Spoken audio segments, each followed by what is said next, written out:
Good evening, viewers, and welcome to the Cultural Remodeling program. To help you through the program, my name is CKandeta. This evening, we'll be looking at some development programs in the Copperbelt province, particularly focusing on construction works that are taking place at the Kasumbalesa border post.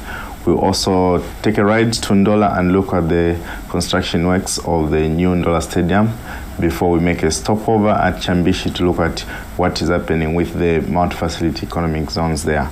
We will get back to Ndola and go in the trade fair to join some of our colleagues from the ministry who went to the trade fair and showcased what the ministry does in terms of helping the country to develop and to move forward, create wealth, create jobs, and become a middle-income nation by the year 2030. This time, let's go to a recap of the program with you last week, where we featured Minister Dr. Msokotwane on a tour of the mines.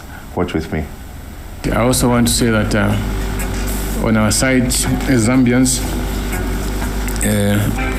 of course, we should not assume that we are perfect. In fact, there are so many areas where we are imperfect, and this party, of course, explains why economic success has eluded us for many years. The Zambians too must learn to adapt. The economic environment is always changing. The way people work is always changing. The way people think is always changing. The way people strategize about industry is always changing. So on our side also, we cannot remain adamant and saying because this is the way we've been doing things in the last 20, 30 years, it must remain like that. No, it cannot remain like that because we are not perfect. We too have to be prepared to change our ways in so many different ways, particularly copying the ways and cultures of those societies that have proved themselves to be successful in fighting poverty. Welcome back. That was Minister Dr. Msokotwane there giving us some thoughts on what as Zambians we should also do in view of the investment that is coming into our country. Yes, indeed, let's put an effort. Let's put our own efforts to see that we get development going in this country. Let's go now to a field report that we have prepared for you concerning some development programs on the Copperbelt province. Watch with me, please. As the Copperbelt province speedily recovers from the dark days of low productivity and lost jobs, affected Zambians are not only recovering their smiles, they are also witnessing major development programs in the education, health, and infrastructure sectors. One way in which this is being made possible is through public-private partnership. We have started implementing the infrastructure, precisely the roads and the bridges. You might have all seen there are quite a number of adverts that have come out. What we are doing is to do all the roads all the way from Livingston up to the Copperbelt. There will be 4 lanes, the existing 2 lanes, and we will construct 2 new ones, and this is going to be done by inviting the private sector to put money in the project. And that will be in partnership with the government. The private sector will gain something out of this project. There will be toll gates, toll plazas, and I should advise the community out there that they should not be scared, because they were targeting commercial trucks, the very heavy trucks which you might have noticed do spoil our roads. They are sometimes overloaded, and our roads get spoiled because of such things, and those are the ones we want to target. And definitely we are the only country in the region which is not charging any tolls. If you go to any other country, if you go to South Africa, you go to Botswana, you go anywhere, there are toll gates and people are made to pay for the roads. Yeah, but initially what I would like to advise the public is that the residents will be charged very minimal fees of almost 1,000 kwacha, 2,000, just to bring them into a habit of being used to start paying. The focus is on the commercial trucks, which are a danger to our roads. One typical example which I want to bring on the table to share with the community is a project of housing.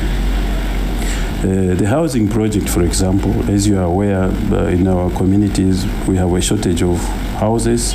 A lot of people do not have decent housing accommodation throughout. A lot of, not only the government people like teachers, nurses, policemen, a lot of civil servants are not housed because there isn't enough accommodation to go around. So is the private sector. We cannot meet the challenge of coming up with adequate, affordable accommodation. So government has come up with this initiative to construct 12,000 houses, following, of course, the approval of the policy, like I said, which was approved late last year. And this department has been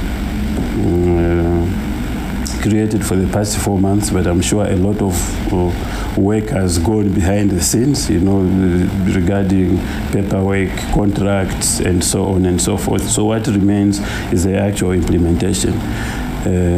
How this housing project is going to work, for example, is that government will provide a piece of land in a designated area, and the contractor will come up with a consortium with a bank, and they will build up houses in a place given to them by the government. And these houses will then be occupied by people who are able to pay mortgages to the contractors.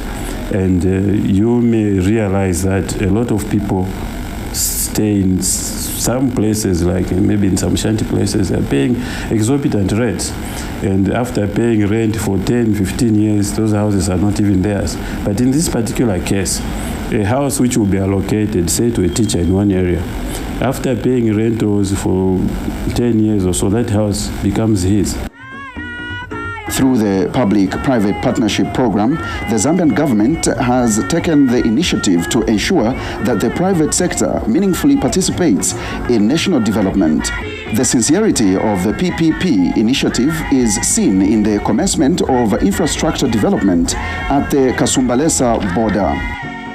We're investing $25 million, where one of the main financiers is DBSA Bank from South Africa. We're talking here of about 10 hectares, which is developed into parking lots for heavy duty truck, for light vehicles, buses, and other for pedestrian and other who cross that border. Over and above, we will have here about 5,000 square meters of offices, whereby about 2/3 of it will be allocated as part of the agreement with the government to government official, different agencies. That border going to be a state-of-the-art border, fully monitored by and computerized. Most of the movement will be, and the monitor movement will be automatically. And I believe that the congestions that we have faced just that side within 5 to 6 months will be history.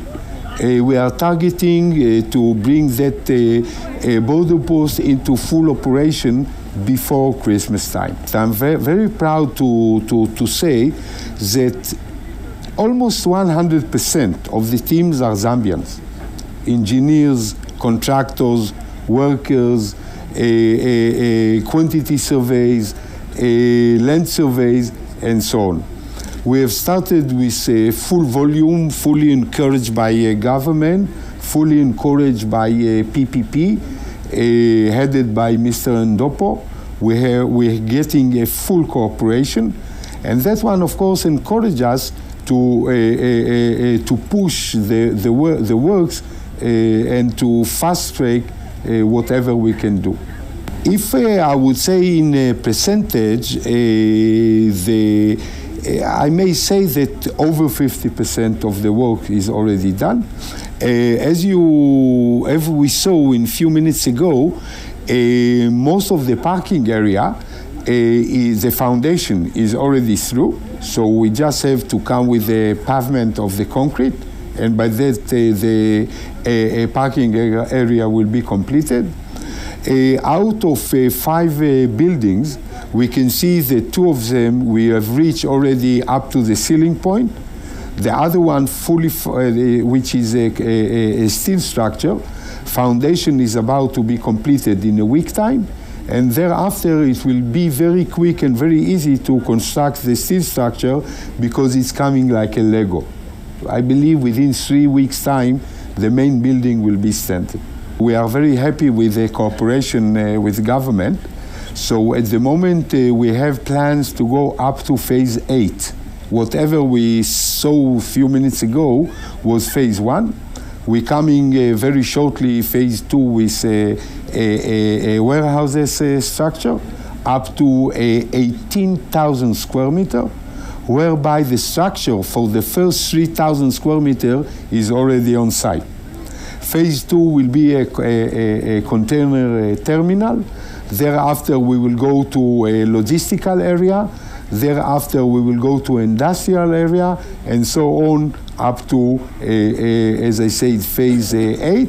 Of course, we still have to put some application to government, to ZDA and other agencies, but we are within the process. For us as a government, this is a very important project. Firstly, because this is the first public-private partnership project that we've signed in this country, and that being the case, it is very important that we get it right, so that what we want achieved under this project does get achieved with 100% success. What is it what we want to achieve? What we want to achieve is that if you saw as we were coming, there's a long queue of trucks and other motor vehicles waiting to cross into Congo, and others, of course, having crossed Congo, wanting to come into Zambia. The long queue and the waiting time means that a lot of unnecessary costs are being incurred here. Costs because equipment is waiting. Instead of moving about carrying cargo, it is waiting here. That is lost time, lost incomes. It is an expense also because when drivers wait here, they must be fed, and that is also cost money. Now, with what we are doing to improve the infrastructure, plus other regulations that we are going to introduce, including that perhaps of one-stop border posts, this traffic should ease out. So those costs that we are talking about should decline. And this is going to assist our economy to perform better. On top of that, as you heard from the partners that we are working here, this is not just going to be another border post. We've been told that this is going to be the best border post in the region. Why? Because the facilities that are going to be here are going to be very advanced. Apart from the huge parking area that you've seen here, that would decongest the road here, there will be banks here.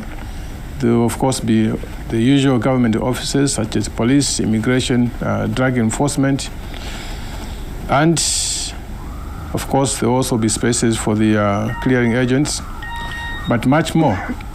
You've heard that this is only phase 1.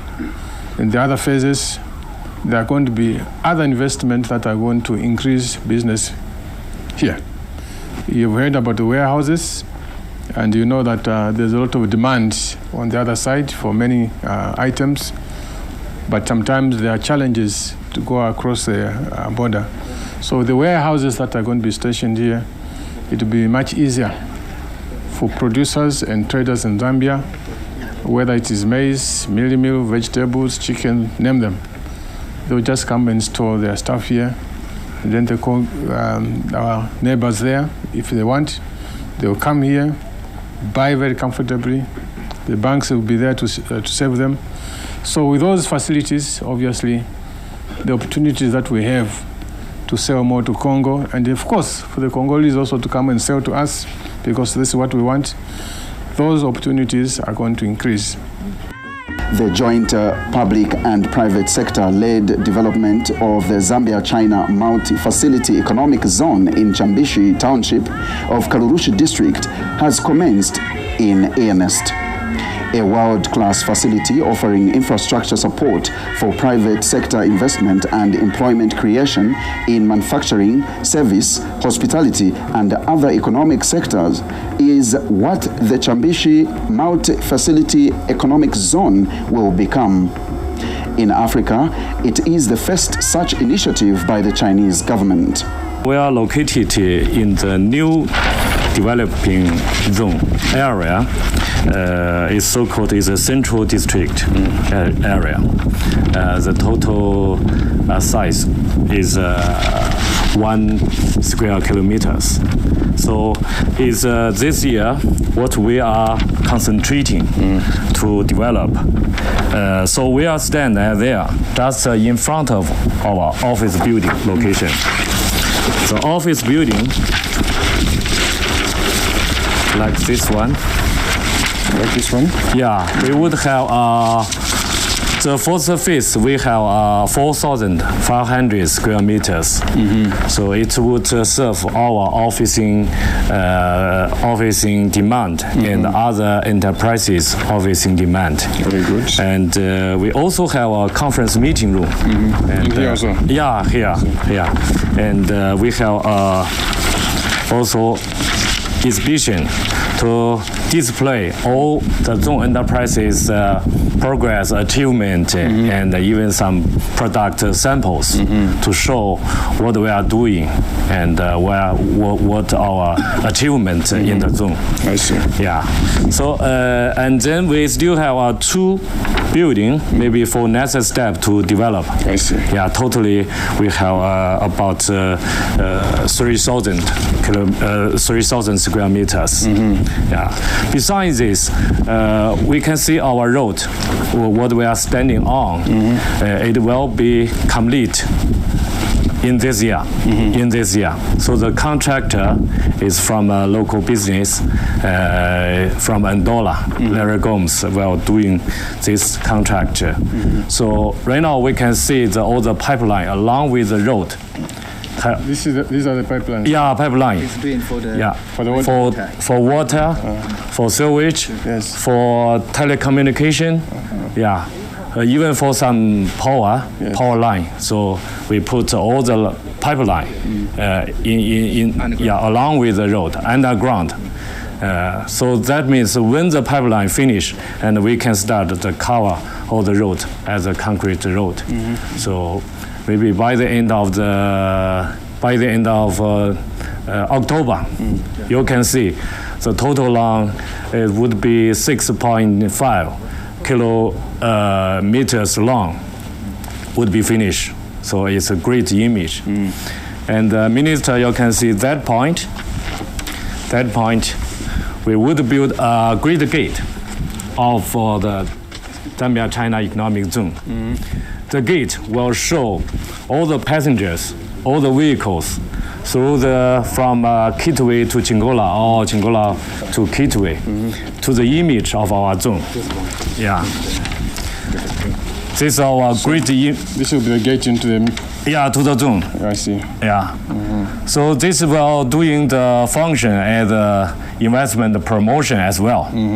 So to show in Zambia there is a special platform for potential investors. Right. Yeah, we can provide complete infrastructure, including the power supply, water supply, and even our service,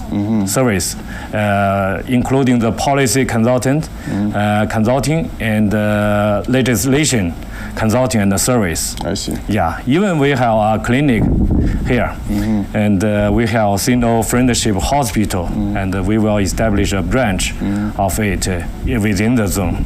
So, yeah, make our investors feel very, very comfortable and to establish their confidence with Zambia.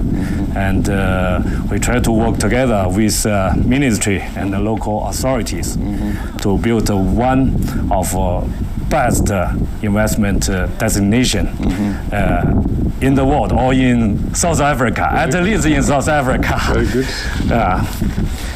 So, and along with this block, Honorable, we also have a plan along with this block line, and we establish 10,000 square meters workshop to rent to the small and mid scale investors. So these are factory shells. Yeah, factory shelf. Yes. Yeah, like a plant or factory. It would be 7.2 meters high, and maybe they have 18 meters wide, and depends on the business need. Yes. We built now is 2 steps. One is total size is 1,000 square meters. The other is 1,500 square meters. So if they need more, the larger size, we can follow their instruction to build specially for them, and rent them. And if they want to build by themselves, it's okay. They can also do it. Yeah, they also can do it, but they need to follow our standard. Right. We try to keep the image as constant as our standard requirement. Indeed, as seen with many investments by the Chinese private sector and the Chinese government, quality and standard are of paramount importance. Finance and National Planning Minister Dr. Stumbeko Msokotwane led a government delegation on a tour of major development programs on the Copper Belt province, and he had this to say upon seeing the progress at the Chambishi multi-facility economic zone. I think this is a lot of progress, and indeed our dream is that we should get to a situation where this zone and the sister zone in Lusaka should be prime areas of destination for anyone wanting to do investments in Zambia. Now, what we want to see primarily here, as was agreed at that time, is a zone particular. Of course, anyone is welcome, but I think the focus of the government should be the area of excellence for metals. We talk about the need to add value to copper. I hope that we can attract those companies that can come and add value to copper here, such as the wires, electrical motors, copper alloys such as brass, bronze, and others. We also want to encourage the fabrication of a lot of items that are currently being imported by the mining sector. Some of these used to be manufactured before in Zambia, but now they are being imported from various places. We hoped to re-establish Zambia as a basis for the manufacturing of those components for both the mining industry in Zambia and also the mining industry in Congo, DRC. As a country, we need to maintain competitiveness in order to attract industries here. We need to maintain competitiveness because companies can only come and settle here if they're able to make profits. Now, on our side as government, we have to minimize, and this is part of our ongoing program under government, to minimize the cost of doing business so that we make it as low as possible. We make the regulations as attractive as possible. That way, we shall not just have the infrastructure, but the actual industries that employ people. So, thank you very much. This is a lot of progress that I've seen. Thank you. Please keep it up. Yeah, thank you. Thank you. Thank you. The people of China have been key partners in our national development. China is best remembered for constructing the Tazara railways, a link between Tanzania and Zambia. What will become one of Zambia's standing infrastructure icon is also being done by the friendly people of China. This multi-facility, 40,100 capacity stadium being constructed by AFEC of China is scheduled to be handed over to the Zambian government in October 2011. The construction period of this project is 26 months. That is to say, on 28th October next year, we will hand over this project to a government. Maybe the Chinese government will send a delegation to come here for examination and acceptance at the end of August next year.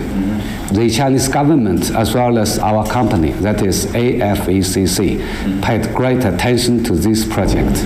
This stadium could accommodate 40,100 spectators. That is a multi-function stadium. Now the World Cup has been held in South Africa, but most of the stadium we watch on the TV is just the single function stadium. It's just for the football game. But this stadium could be used for a lot of games, different games. Even in China, such size of the stadium could be deemed as a big one, even in China. Even some capitals or the provincial capital stadium could not compare with this one. So all the Chinese experts working on the site is about 400. About 700 local workers are working on the site every day. 实际上，在册的这个站房员工有1000名。But actually, the registered local workers is about 1,000. 所以这个站房工人跟中方人员工之间的关系非常融洽。So the relation between the Chinese workers and the local workers is very smooth and harmonized.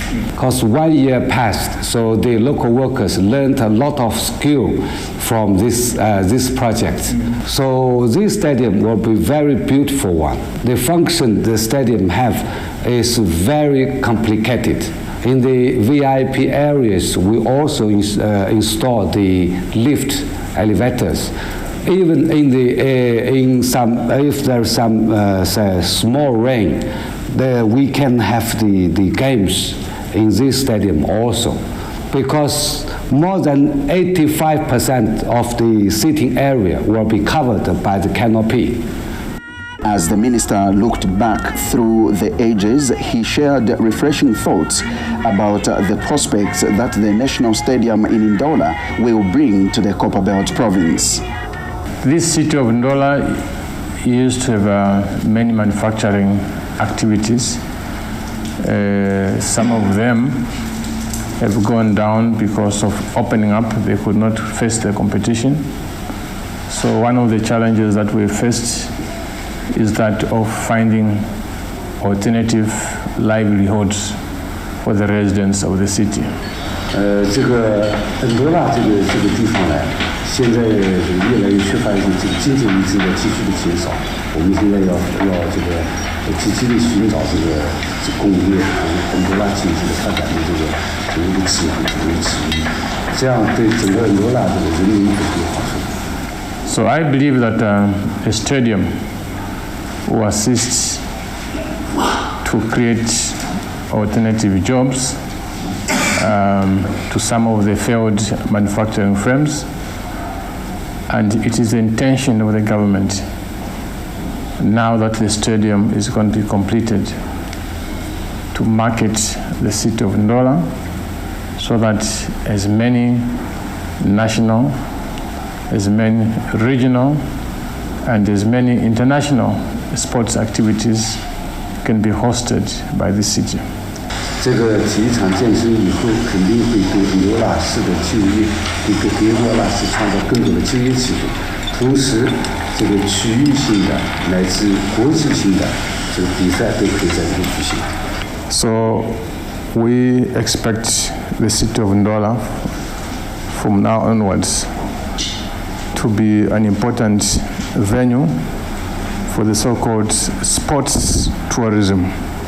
In a few years to come, Ndola will indeed be a center of sports tourism through the various national and international sports festivities and events to be held at the National Stadium. In the next 5 years, actualization of public-private partnership will contribute up to 10% of GDP. That's right, you've seen for yourselves, viewers. Those were some of the places we went to with the Minister of Finance and National Planning, just to see what the policies that government has put in place are doing in terms of getting the private sector to participate in developing this country. We have seen some examples of PPPs through that Kasumbalesa program. We've also seen some how bilateral relations between countries can make other countries, can make countries develop basically. And what I'm saying here is we've seen the works that are going on at the Ndola Stadium there. Those are a result of warm and sound bilateral relations between the People's Republic of China and the peoples of Zambia. Right now, let's go to another special package. In this package, we are showing you what we saw at the trade fair in Ndola. Watch with us. The Ministry of Finance and National Planning participated in the 2010 Trade Fair in order to engage members of the public on various operational and economic affairs. In many ways, the Ministry of Finance and National Planning is a center of excellence. As CCSD, we have taken this opportunity of the trade fair to showcase the innovations that we have brought about, especially with the coming up of the IFMIS. As CCSD, we want to provide some capacity building both within the government and also in the later stage, we're going to open it to the public. And these capacity buildings are in the technologies that we are going to utilize as IFMIS. These technologies are SAP, Microsoft, and also some Cisco. So the vision is that in the next few months, as we are setting up this ICT Center of Training Excellence, we want to go into partnership with the three organizations that I've mentioned. And this is in line with the vision and also with the theme that we are showcasing here at the trade fair, which is private-public partnership. We're going to be in partnership with these people. They will provide the software, the human resources, and of course their brand names, whilst we will provide the presence and the goodwill that Ministry of Finance and government has, so that together we can come up with this center of excellence that will provide this capacity, both to the government human resource and also, like I said earlier on, to the public. The Ministry of Finance and National Planning is also charged with regulating the conduct of betting, gambling, and lotteries in Zambia. The major challenge which the board faces is that of sensitizing the members of the public on the need to ensure that when they have to conduct any form of gambling or lottery activities, they are supposed to obtain authority from the board and pay the appropriate fees. One of the major activities which the board has been undertaking this year is to monitor and sensitize the members of the public on the need to follow the laid down rules and regulations. One of the major activities which we had put in the work plan was to come and tour the International Trade Fair, because that's where you find that a lot of companies exhibit and a lot of people come to attend. So our duty was to sensitize the public and also the institutions exhibiting on the rules governing the conduct of Rotary activities.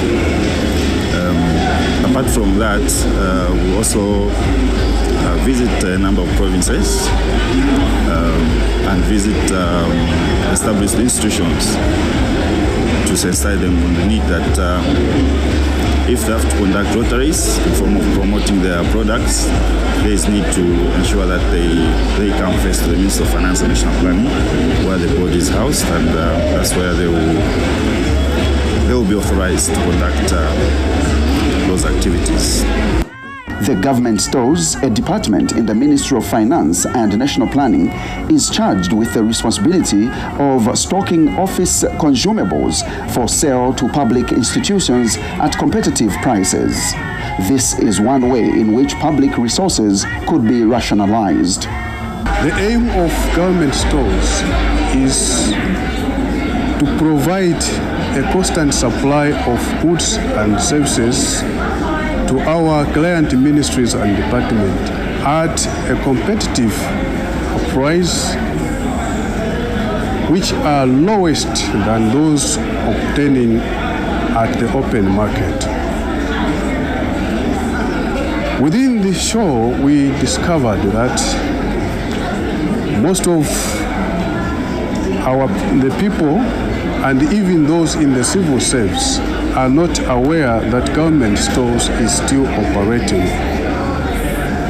But through this arrangement, we have managed to explain to them and even requested, especially those that are in the civil service, to be contacting their officers in the procurement units and even their heads of department, that government stores is still there operating, that they should be buying or obtaining their requirements from government stores, especially that the prices are more competitive than those obtaining at the open market. We are very much aware that the savings that government may achieve from the operation of this department will help to sustain the economy that's already demanding that it requires our support in all the institutions that are all there. When customers or when the ministries and departments buy from us, this will help the government meet the profiles within the approved budgets.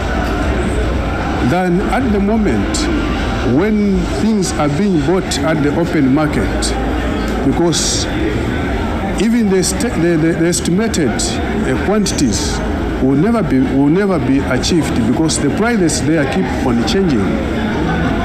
The advantage with government stores is that there is uniformity in prices, even quality. People should not actually be doubtful with the quality of item that we have, because those have actually been obtained according to the demands from the actual customers. We are not self-complacent.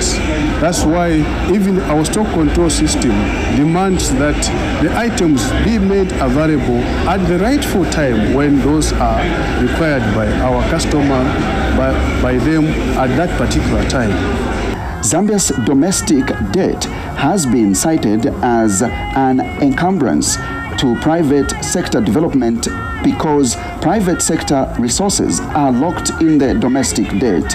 The Investment and Debt Management Department, IDM, is charged with the responsibility of managing Zambia's domestic debt.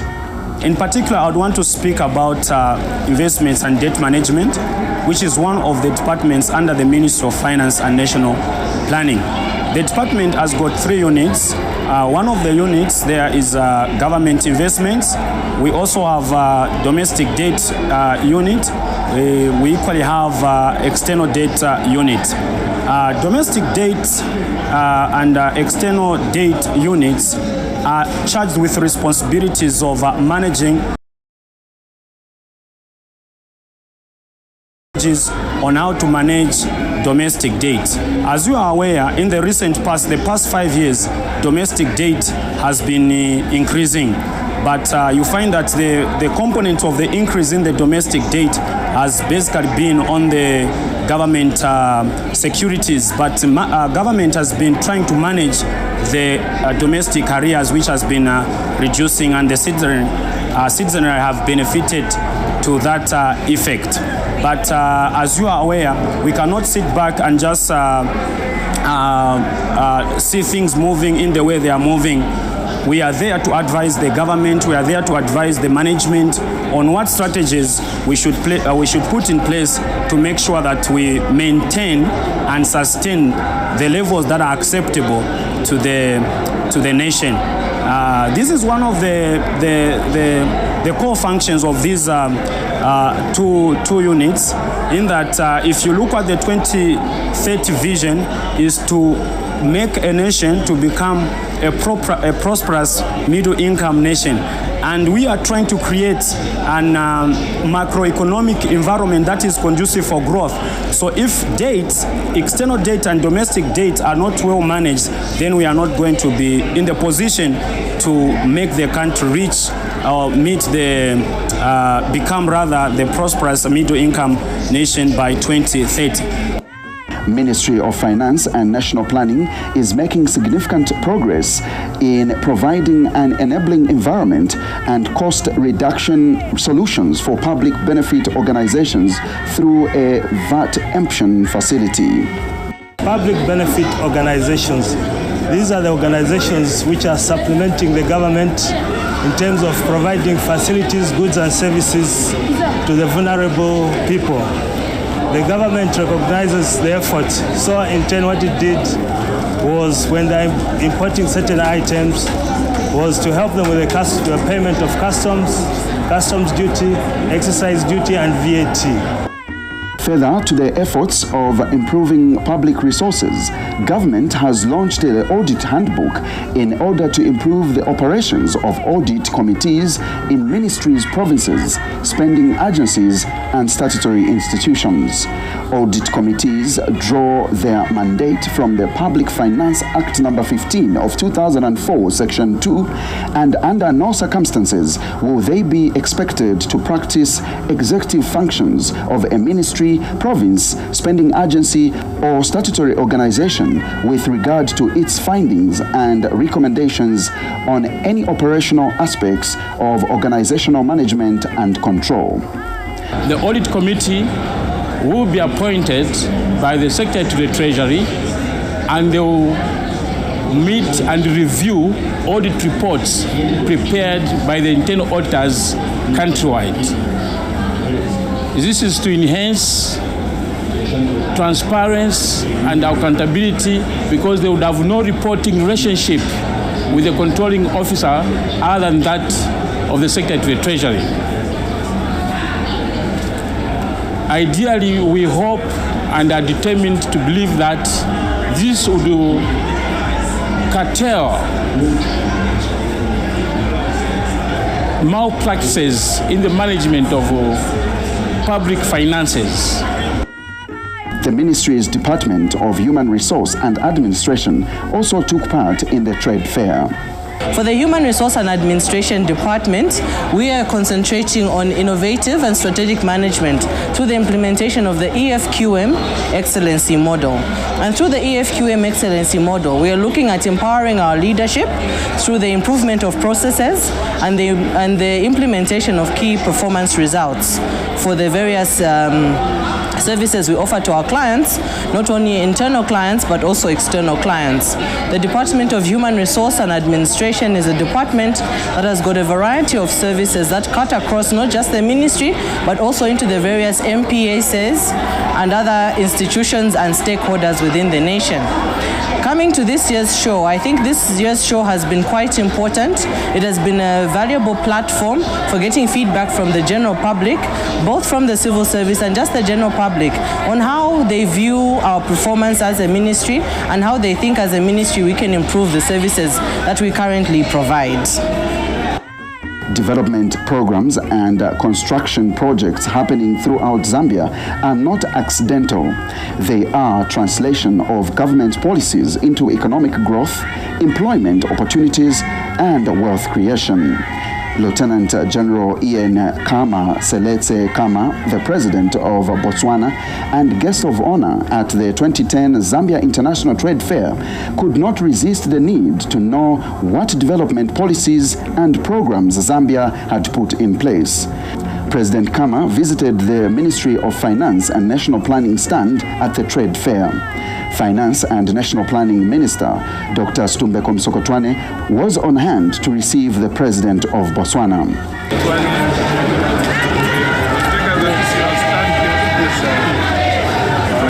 These are the staff of finance. Mr. Ndoko will explain to you what they are doing about private finance. Mr. Ndoko. Good morning, Your Excellency. Welcome to the Ministry of Finance.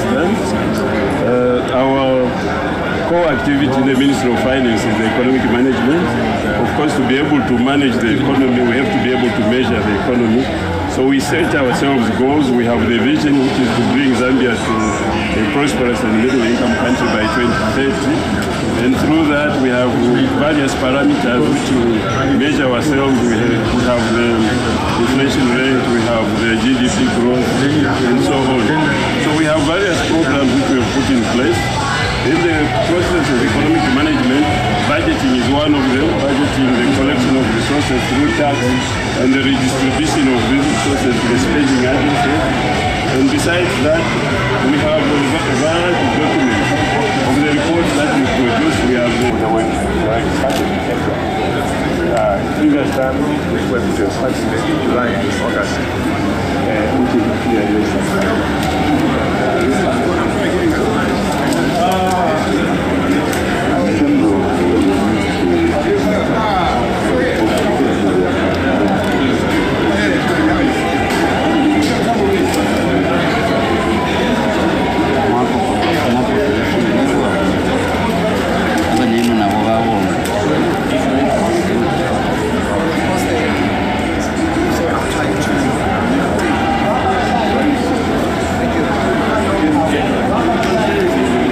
President Rupia Banda also found time to visit the Ministry of Finance and National Planning stand at the trade fair.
His counterpart, President Rupia Banda, paid tribute to the warm relations between Botswana and Zambia. I'm so grateful, Mr. President, that you have accepted to be our guest of honor at this trade fair. As my other colleagues have alluded to, this signifies the close relations that our founding fathers have developed between our two countries. I say this many times, and I'm saying it again. Botswana is truly a sister country. It is united with the Zambian people in many ways, including culture, blood, and above all, looking at problems on our continent and in the world together in harmony. Mr. President, may I simply ask you on behalf of the Trade Fair and the people of Zambia to come up and address us. In perfect harmony with the spirit of constructing the powerful national stadium in Ndola, Botswana President Lieutenant General Ian Khama Seletse Khama had this to say on his recent visit to Ndola. I think the time, Mr. President, has come for us in the southern region of Africa to end the domination of our brothers in North Africa and West Africa when it comes to football. And I think one of the countries which can take the lead in becoming one of the first to represent us on the continent in the World Cup is Zambia.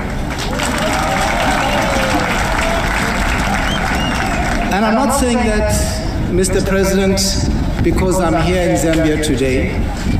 I'm not saying it because I'm trying to be diplomatic. I'm saying it because in the good days when I was in the army,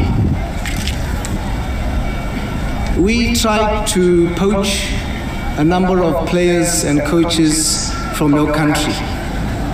And we succeeded. And I can remember that I personally witnessed some very good quality Zambian players and coaches.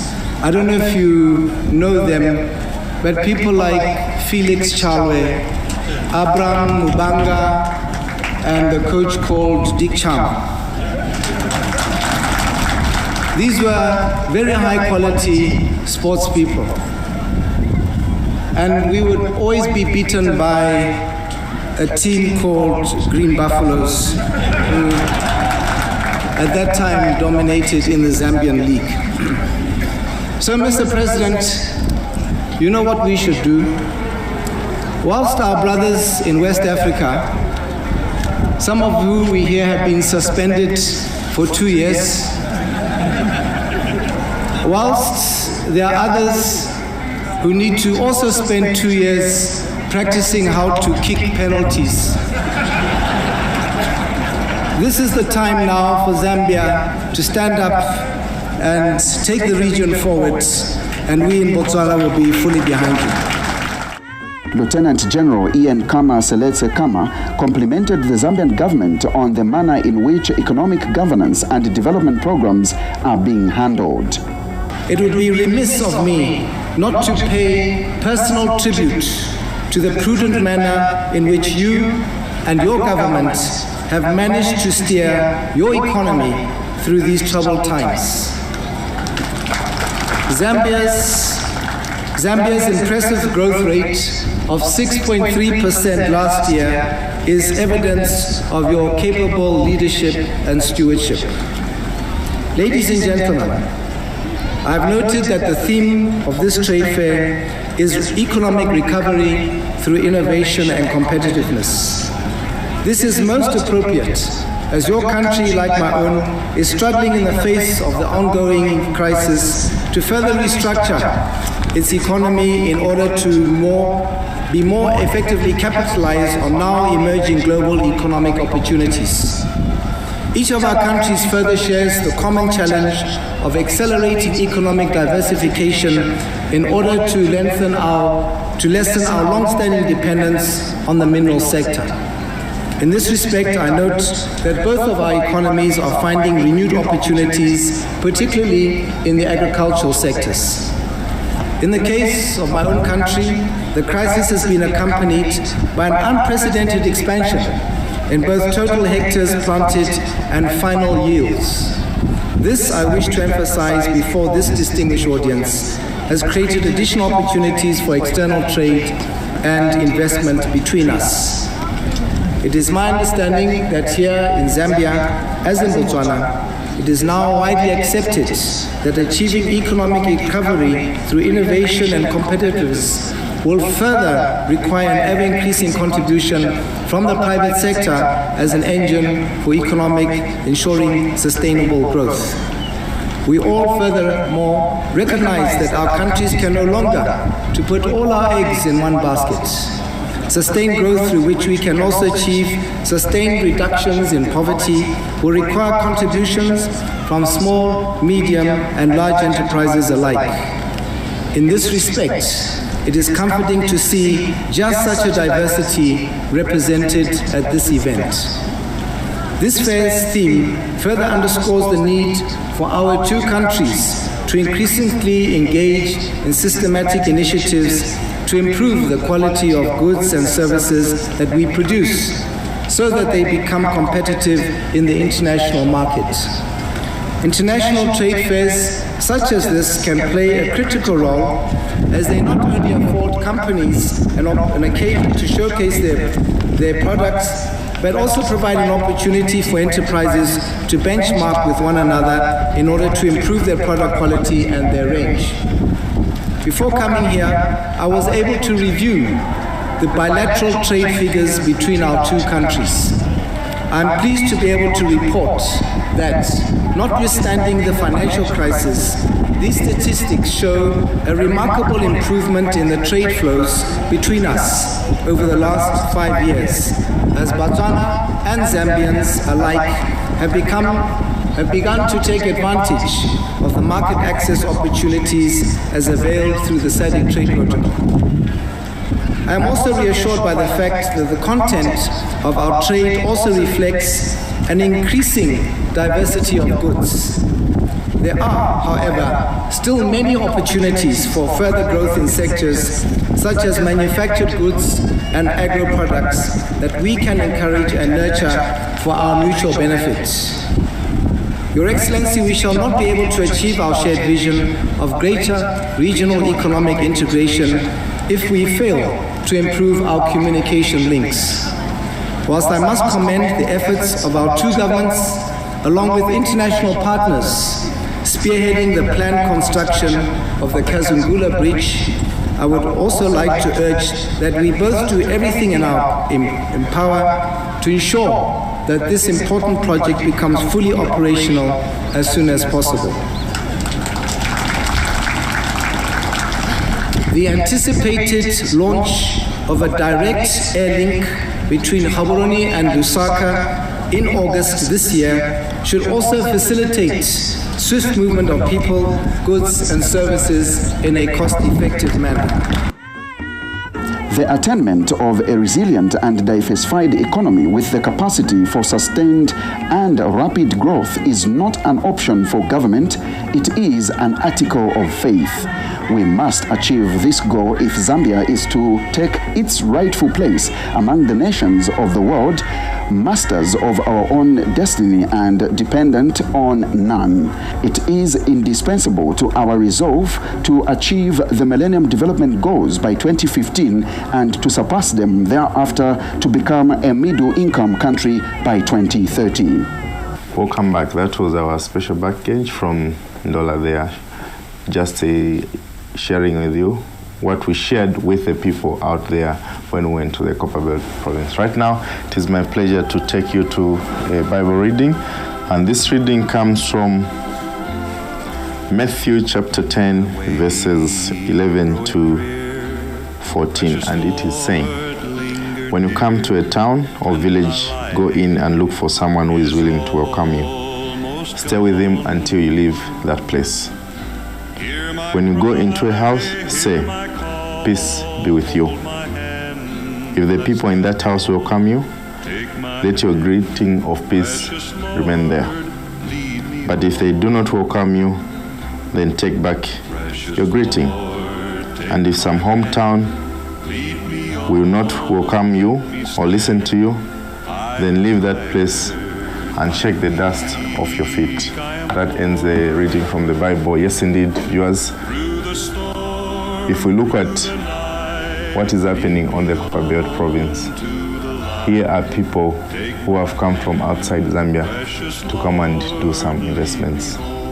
Let us welcome them, not only those who are doing developments on the Copperbelt province, but also colleagues from outside Zambia who have come to participate in the development of this country. Let us welcome them so that together we can have development flowing in this great country.